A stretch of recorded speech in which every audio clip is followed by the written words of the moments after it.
Bonjour, c'est Yannick de Formation pour les pros. Alors aujourd'hui dans cette vidéo, on va parler d'un outil qui est sous-estimé et qui est sous-utilisé. Alors cet outil, c'est le témoignage vidéo de clients. C'est un outil super puissant. Alors on ne sait pas toujours comment faire. Donc dans cette vidéo, je vais vous montrer déjà pourquoi vous devriez l'utiliser.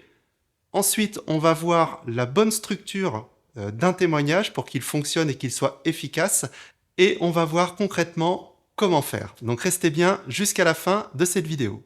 Alors bien souvent, avant de passer à l'action, on a besoin d'être convaincu. Donc je vais rapidement vous donner quelques éléments qui vous montrent bien, que les témoignages clients sont vraiment hyper puissants. Alors le premier avantage à utiliser les témoignages vidéo, ça va être l'authenticité et la crédibilité. En effet, par rapport à des témoignages écrits, dont on sait pas souvent si ce sont de vrais témoignages, en vidéo, c'est beaucoup plus difficile de faire de faux témoignages et donc c'est beaucoup plus crédible et beaucoup plus authentique. Le deuxième avantage, c'est que c'est aussi beaucoup plus convaincant et on va pouvoir faire passer beaucoup plus d'infos en un minimum de temps par rapport à du texte. Les personnes aussi vont pouvoir s'identifier facilement aux clients qui témoignent. Ils ont peut-être les mêmes soucis, les mêmes problèmes, ou ils recherchaient peut-être les mêmes solutions. Et c'est beaucoup plus facile du coup de s'identifier et ils seront plus enclins ensuite à faire appel à vos services ou acheter vos produits. Troisième avantage aussi, les témoignages clients montrent que vous avez des clients, parce que des fois sur certains sites, voilà, on ne sait pas trop si les gens débutent, s'ils sont là depuis longtemps, s'ils ont de l'expérience, etc. Donc le fait de montrer des témoignages clients en vidéo, ça montre que vous avez des clients et en plus qu'ils sont satisfaits. Quatrième avantage de la vidéo par rapport au texte en ce qui concerne le témoignage, c'est qu'on va mémoriser beaucoup plus facilement le message par rapport à du texte. Et c'est aussi beaucoup plus engageant, les gens aiment bien regarder des vidéos plutôt que de lire du texte. Cinquième avantage, les vidéos sont beaucoup plus partagées sur les réseaux sociaux, donc ça c'est aussi un élément important à prendre en compte lorsque vous proposez des témoignages clients. Alors par contre, pour que ces témoignages vidéo fonctionnent, il faut qu'ils aient une bonne structure. Si on drive pas un petit peu le client en amont, on va avoir un témoignage souvent qui est un peu long avec des redites, ou alors les gens n'ont pas dit vraiment ce qu'ils pensaient du produit ou en quoi ça les a aidés. Donc c'est pour ça qu'il faut structurer, et je vais donc vous donner la structure d'un témoignage client qui performe.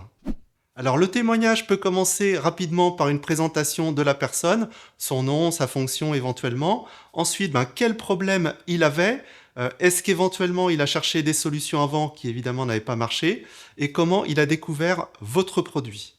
Ensuite, il peut parler de l'expérience qu'il a eue avec votre produit ou votre service et montrer en quoi ça l'a aidé à résoudre en fait le problème qu'il avait à la base. Enfin, vous pouvez terminer par un appel à l'action avec une recommandation, donc en quoi ce client recommanderait votre produit ou votre service. Éventuellement, vous pouvez terminer en vous mettant face caméra et en remerciant le client et en faisant un appel à l'action pour aller vers votre site internet, prendre rendez-vous ou vous appeler. Donc vous voyez, la structure, elle est assez simple, elle va à l'essentiel, ça permet d'avoir une vidéo assez courte, mais on a toutes les infos importantes, c'est-à-dire le client, quel problème il avait, comment votre produit ou votre service l'a aidé à résoudre ce problème, une recommandation, et ensuite un appel à l'action, à vous appeler, à aller voir votre site, à téléphoner, etc. Donc en respectant cette structure, vous aurez des témoignages qui seront assez courts, performants, impactants. Alors maintenant qu'on a la structure, vous allez me dire, ok Yannick, mais comment on fait concrètement pour faire un témoignage client? Alors la première chose à faire déjà, c'est de choisir un lieu qui sera adapté à votre produit ou votre service, si possible. Évidemment, il faut que le lieu soit relativement calme pour qu'on entende bien le client. Et il faut aussi qu'il y ait une lumière suffisante pour que la qualité d'image soit bonne. Sinon, vous pouvez utiliser du matériel accessoire, comme par exemple une lampe, pour éclairer le client correctement. Mais c'est un peu plus compliqué, donc l'idéal c'est de trouver un lieu qui soit adapté, bien éclairé tout de suite, où il n'y ait pas trop de choses installées, parce que voilà, le client il n'a pas que ça à faire non plus. Au niveau du matériel, eh bien, si vous faites plusieurs témoignages clients, vous pouvez installer un appareil photo sur un trépied. Ou sinon, si vous voulez faire des témoignages, on va dire un petit peu à la volée, eh bien, il faut prévoir à ce moment-là un téléphone. Mais pour le téléphone, prévoyez donc soit un trépied avec un support, ou soit un petit stabilisateur de téléphone pour que l'image soit stable. Ça, c'est hyper important, parce que si ça bouge dans tous les sens, ça va pas faire très professionnel et c'est pas très agréable à regarder.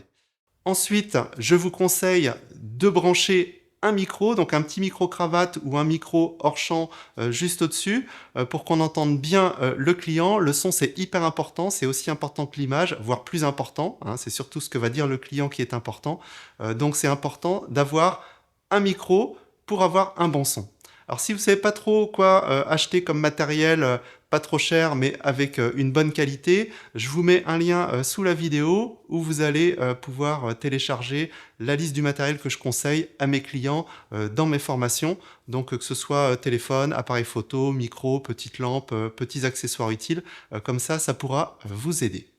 Enfin, la dernière chose à faire, une fois qu'on a le matériel, le lieu, ça va être de cadrer correctement. Donc cadrer correctement, c'est-à-dire mettre l'objectif du téléphone ou de l'appareil photo à peu près à la hauteur des yeux, comme vous voyez ici. Hein, filmez pas trop en plongée ou en contre-plongée dans l'autre sens, ça met pas en valeur les gens. Et ensuite, vous cadrez en respectant ce qu'on appelle la règle des tiers. Donc là, vous voyez, vous cadrez à peu près comme je suis cadré, comme ça vous donnera une idée. Donc on décentre légèrement le sujet, et puis on ne coupe pas n'importe où. Vous voyez ici, là je suis bien cadré, j'ai pas la tête coupée, etc. Donc voilà les conseils pour le cadrage. Alors il y aurait plein d'autres conseils à donner, mais déjà si vous faites ça, un bon éclairage, un bon son, un bon cadrage, une vidéo qui est relativement stable, eh bien normalement ça devrait passer. Alors si vous avez besoin d'aide pour faire ces témoignages clients, vous pouvez déjà télécharger, comme je vous le disais, la liste du matériel que je conseille. Sinon, n'hésitez pas à me contacter pour prendre un coaching, pour que je vous donne les éléments essentiels, qu'on discute un petit peu de ce que vous voulez faire. Et puis pour ceux qui veulent être autonomes, j'ai une formation aussi, je vous montre tout ça pas à pas, comment faire des témoignages, des interviews, filmer des produits. Je vous mets le lien sous la vidéo.